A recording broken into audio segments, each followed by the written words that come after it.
से तजावुज 18,000 से ज्यादा जख्मी हो चुके 23 लाख अफराद को पानी और खाने की फराहमी मुअत्तल। गजा में हर तरफ मिलने वाली नाकाबिल शिनाख्त लाशों की इज्तिमाई तदफीन का अमल जारी।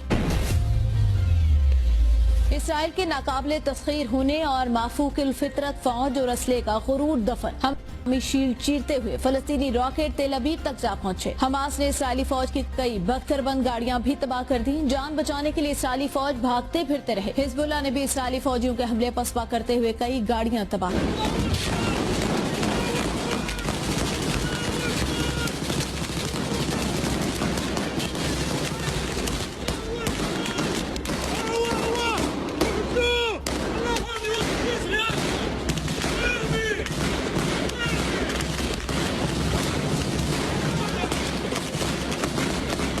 गजा में मवासलात और इंटरनेट 31 घंटे बाद जुज़वी तौर पर बहाल। एलॉन मस्क ने स्टारलिंक के जरिए सलामती काउंसिल का इजलास कराया।